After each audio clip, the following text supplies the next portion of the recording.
तो इस सीरीज की स्टार्टिंग में हम एक मैजिकल दुनिया को देखते हैं जहां आए दिन मॉन्स्टर्स हमला कर दिया करते थे, जिनसे बचने के लिए हीरोज की टीम बनाई जाती है जो समय आने पर लोगों को मॉन्स्टर से बचाते थे। एक दिन इस दुनिया पर एक जाइंट फ्रॉग अटैक कर देता है, जिसे हराने के लिए वहाँ हीरोज आ जाते हैं, पर वो हीरोज फ्रॉग को नहीं हरा पा रहे थे क्योंकि उस फ्रॉग की एनर्जी बहुत ज्यादा थी। अब फ्रॉग को हराते समय पीटर नाम का एक हीरो वहाँ पर एक बच्चे को देखता है जो बड़े आराम से वहाँ घूम रहा था। अब हम कुछ सालों के बाद का समय देखते हैं जहाँ हमें पता चलता है कि पीटर ने उस फ्रॉग को हरा दिया था और उसके बाद वो एक स्कूल का ग्रैंड मास्टर बन गया ताकि वो नए हीरोज बना सके। साथ ही उसने उस फ्रॉग को भी अपने स्कूल में कैद कर दिया था। अब उसी स्कूल में एक टोनी नाम का बच्चा एडमिशन लेने आता है जिसे कुछ स्टूडेंट्स बुली करने की कोशिश करते हैं, पर लूसी नाम की एक रिच लड़की उन स्टूडेंट्स को डराकर भगा देती है। लेकिन इसके बावजूद भी टोनी उस लड़की को भाग नहीं देता और इग्नोर करके अंदर चला जाता है जहां सभी न्यू स्टूडेंट्स का टेस्ट होना था, जिसमें उन स्टूडेंट्स को स्कूल में कैद उस फ्रॉग की स्पिरिचुअल फॉर्म पर अटैक करना था, जिससे पता चलता कि वो स्टूडेंट एलाइट क्लास में जाएगा या ऑर्डिनरी। अब एक एक करके स्टूडेंट्स ऐसा करने लगते हैं जिससे उन्हें अपनी अपनी क्लासेस मिलने लगती है। जिसके बाद लूसी आती है जो अपनी पावर से उस फ्रॉग की स्पिरिचुअल फॉर्म को पीछे खिसका देती है, जिसे देखकर उनका टीचर हैरान हो जाता है। अब टोनी का नंबर आता है, इसलिए वो उस फ्रॉग की स्पिरिचुअल फॉर्म के सामने आ जाता है, जिसे देखकर फ्रॉग घबराने लगता है क्योंकि टोनी वही बच्चा था जिसे पीटर ने कई साल पहले देखा था और उसी दिन जाइंट फ्रॉग को हराया था, ना कि पीटर ने। पर सबको लगा कि पीटर ने ऐसा किया है क्योंकि टोनी वहाँ से चला गया था।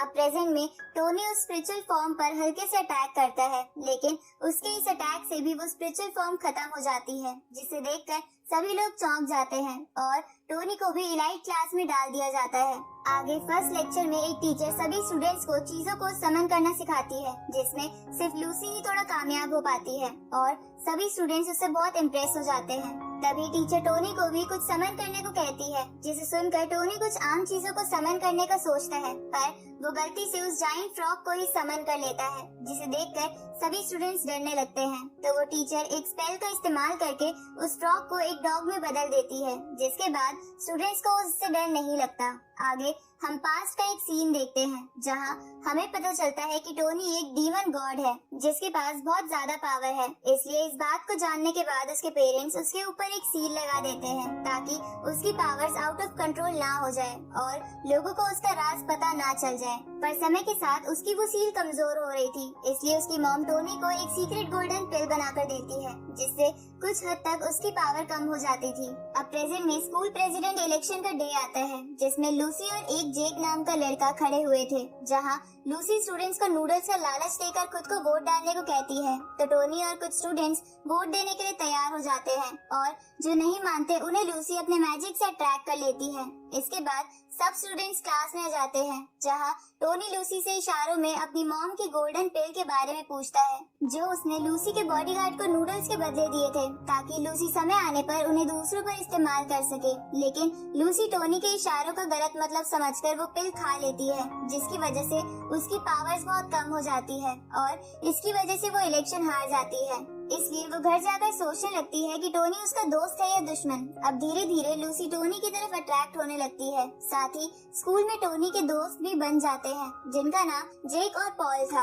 एक दिन टोनी की टीचर से तारीफ सुनकर पीटर उसे अपने पास बुलाता है और उससे पूछता है कि क्या तुम भी वो लड़के हो जिसने कई साल पहले उस जाइंट फ्रॉग को हराया था। ये सुनकर टोनी समझ जाता है कि उसका राज बाहर आ सकता है, इसलिए वो पीटर की कुछ मेमोरी इरेज कर देता है। आगे लूसी टोनी से डेट पर चलने को पूछती है, जिसके लिए टोनी गलती से हाँ कर देता है। जिसके बाद लूसी टोनी को अपने फैमिली पार्क में ले आती है, जहाँ कुछ शैडो ऑर्गेनाइजेशन के शूटर्स भी उनका पीछा करते हैं और लूसी के गार्ड्स को मार देते हैं क्योंकि उनकी बॉस ने उन्हें लूसी को मारने को कहा था। पर वो लोग ऐसा नहीं कर पाते क्योंकि टोनी लूसी के साथ था, जो अपनी पावर से उन शूटर्स के प्लान फेल कर रहा था और साथ ही टोनी अपनी पावर और शूटर से रिलेटेड लूसी की मेमोरी इरेज कर रहा था। अब वो दोनों एक राइड में बैठते हैं जहां वो शूटर्स भी आ जाते हैं, तो लूसी टोनी की जान बचाने के लिए कहती है कि मुझे मार के टोनी को छोड़ दो। ये देखकर टोनी समझ जाता है कि लूसी उससे प्यार करने लगी है, इसलिए वो गुस्से में उन शूटर्स को उठाकर फेंक देता है और लूसी की मेमोरी फिर से इरेज कर देता है। ये करते हुए पीटर उसे देख लेता है तो टोनी पीटर की मेमोरी बदल देता है, जिससे पीटर को लगता है कि शूटर्स को उसी ने मारा है।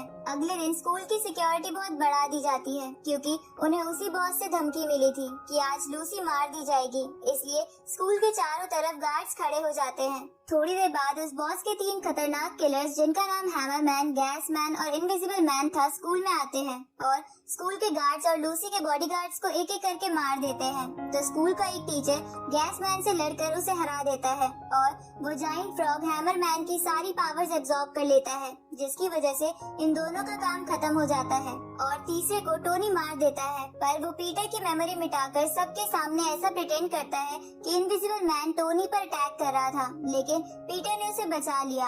आगे सभी स्कूल्स के बीच एक नेशनल कंपटीशन होता है जिसमें स्टूडेंट्स को एक ब्रेसलेट पर अपनी स्पिरिचुअल पावर डालनी थी जिससे उनकी रैंक डिसाइड हो सके। अब इस कंपटीशन में एक दूसरे स्कूल का हेनरी नाम का लड़का फर्स्ट आता है जिसकी स्पिरिचुअल पावर अप्रॉक्स 4300 थी। साथ ही लूसी थोड़े से ही पॉइंट्स कम होने की वजह से दूसरे नंबर पर आती है, लेकिन जब टोनी अपनी रैंक चेक कर रहा था तो वो